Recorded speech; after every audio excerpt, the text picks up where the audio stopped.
You know, it's serious business when you got to tie your hair up. Don't want to get in my eyes while I'm building a TIE fighter. Oh, that's better. Alright, let's get building.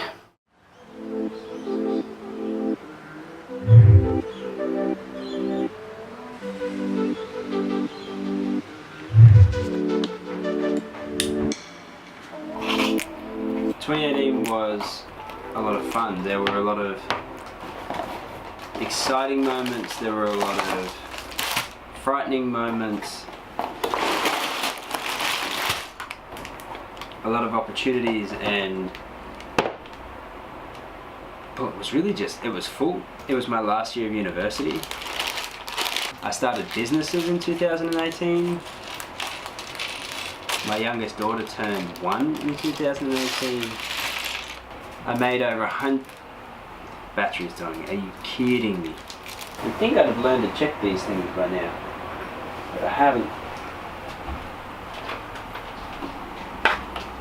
That's better. Now where was I? My wife and I launched our business in 2018. We shot our first wedding in 2018. I ran my first promotion ever in 2018. I made my first commercial video in 2018. I made over 100 videos across the 2 YouTube channels that I was working on, myself and Revolution Training. I bought this Lego in 2018, which kind of brings me to the next point. 2018 was filled with rushing into things headlong. It was filled with disorganisation or unorganisation. But some of that chaos I managed. As you know, with the goal board, like, that was always chaotic. When that started, I didn't have a clue what I was going to do. I didn't know what the episodes were going to look like. I didn't know what they were going to feel like. I didn't know if they were going to be cinematic or videographic, or if they were just vlogs, or if they were like tutorials. You know, any of it. I was flying by the seat of my pants that whole way. I had my first big failure in 2018. I got my first major criticism in 2018, which that sounds ridiculous, and I've received lots of criticism in time, and I think you need criticism to grow, but it was the first time someone had really kind of bashed what I was doing, and it hurt. It took a little while to recover from, longer than I care to expect. The thing was, it wasn't really scathing criticism. It was that... Okay, so I'll tell you the story because it's going to be easier with context. I did a shoot for a lovely lady and her family. It was a newborn shoot. They're relatively local to where I live, and they got... 2018 was also when I learnt that I was not pricing myself properly. They got 60 odd photos for, I think it was about $30 or something like that, including, oh, and then the $40 booking fee on top, or $20 or whatever it was at the time. And shortly after editing it, mind you, it was one of the first newborn shoots. I think it was the second newborn shoot I'd ever done that wasn't my own children.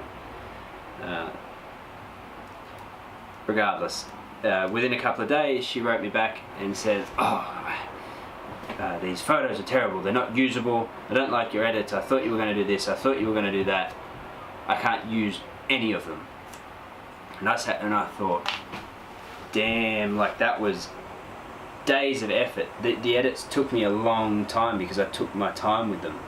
There were things I wish I had have done in the edits that I didn't when I sent her the email, and I think that's one of the critical lessons to learn. Like, there were things in the background that I could have removed in Photoshop, but I thought, yeah, maybe I don't need to, and I tried and I couldn't, so I thought, no, I definitely don't need to.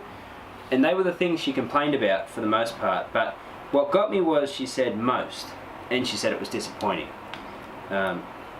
So without even looking at the photos that she was complaining about, I got into this mind frame where I thought, I'm going to have to spend all that time, I'm going to get backlogged, like this is ruining so much of my time. At the end of the day, there were 3 photos that she was complaining about. When I finally got the energy to go and do them, I had to learn a couple new techniques on editing, which I did, and I'm grateful that I got to learn them because they're incredibly useful tools that I've used a lot since. But there were only 3 photos that she was complaining about, so in all, I took my laptop on the way to work in the car while my dad was driving and got it finished. So it was like an hour and a half or a 2-hour edit sort of thing, and she was completely happy with them. Now, I learnt 2 very important lessons from that experience. One, some people have a tendency to over-exaggerate. When this woman said, I can't use any of the photos, I'm super disappointed, most of them have stuff in the background, what she meant was 3 out of the 60 photos that you gave me have a few items in the background that I wish weren't in the background. She could have used the other 57. The other thing it taught me was that there is a benefit in taking a client aside and saying, yeah, look, tell me what your problem is, and then fixing it. I got a positive review at the end of all that because I took the time to address the issues she was having with the photos that I took, instead of just saying, that's the final product, see you later, you've already paid. So that was a good lesson. But it also taught me to be a little more cognizant of the sort of things that motivate me and dismotivate me, and is that a word? Dismotivate? I don't know, you know what I mean though, the sort of things that drag you down. So that was a big learning curve. All in all though, my year as a photographer went pretty well. I was able to discover a lot of things that I didn't know how to do. I was able to learn a whole heap of new things to do.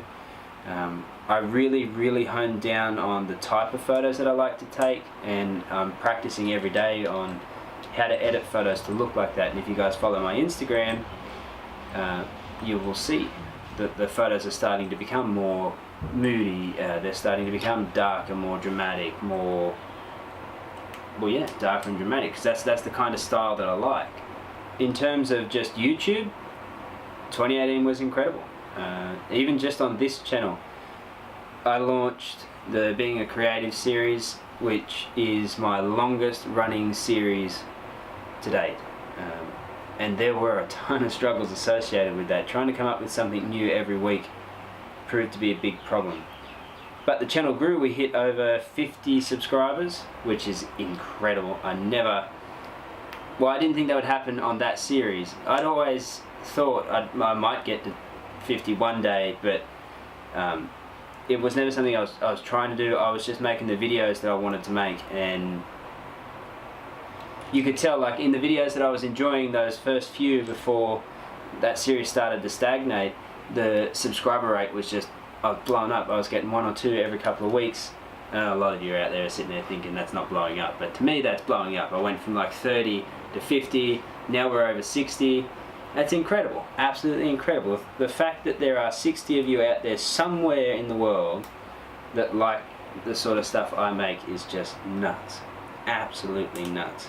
And the big benefit, the other benefit, the personal benefit to making that many videos is that I was able to really hone down on the types of videos I like to make, the sorts of things I want to talk about, the vibe, if you will, that I want for the channel. I was able to realize all that, and I'm putting that into practice in 2019. Now, something else I need to talk about. I mentioned in my last video that I would not, or had not, made any resolutions, and I still haven't. There are big changes coming for the channel though. I have realized that you can't just be a generalist who goes out and makes vlogs and expect an audience to come from that, because you guys don't know me. You don't know that I have anything to put out to the world. You don't know that I have anything worth listening to. You don't know any of that sort of stuff. So I need to show you, and I take that as a challenge. It's an opportunity for me to, well, show you guys who I am and show you guys what I'm capable of as a creator and the sorts of things I like in my life, because it's not all just vlogging. Like, I do a lot more than vlogging, and I don't really highlight too much of it, which is a pain, and I apologise, but making efforts to fix that in 2019. I'd like to think that the quality of the videos I've made has changed a lot. Right at the end of 2018, I started messing around with the 1280 50 frames per second that's native on the 700D. Christmas time I got a 1080 60 frames per second camera, so I can do a little bit of slow-mo with that. I'm spending a lot more time planning scripts, shots, story, and the actual flow of the episodes, and trying to make more entertaining episodes, more story-driven episodes. I feel like the technical stuff's at a point now where I need to get the story side to catch up to it, and that's how things are going to get better. And a lot of that was feedback from you guys. I heard in a few of my videos, and I heard from family and other people that I saw that watched my videos, that bits were missing here and there, and some of the episodes sounded haphazard, and sometimes I tend to ramble, and sometimes I cut out parts that were actually funny. And a lot of that was commentary from you guys, whether it was telling me that the stories weren't, or that they didn't sound full, they sounded like I was taking turns, or I was getting confused, or I was rambling, or the different techniques I could have used to help propel the story so that it didn't sound or didn't feel so jarring, and things like that. That's all from you guys. Literally every lesson I've learned, apart from the stuff that's me being critical of myself, is from you, and I just want to say thank you for that. Each and every one of you who watches this channel, who follows me on Instagram, who follows me on Twitter, who does any of that stuff, to me that's all support, and it's support that is absolutely essential to succeeding on this sort of a platform. But it's a lot more than that. It's being able to share your experiences and share your stories and have other people relate to them is truly powerful. I think it's something that I admire most in musicians, who are able to synthesize incredible emotions and incredible stories into 3 or 4 minute songs and just enrapture an entire audience of millions of people. That feeling is the same feeling I get every time I see a view rock up on my channel, or a video. So thank you for giving me that feeling hundreds of times in 2018. And I hope and I look forward to seeing that hundreds of times more in 2019. Hello. Yes, kiddo.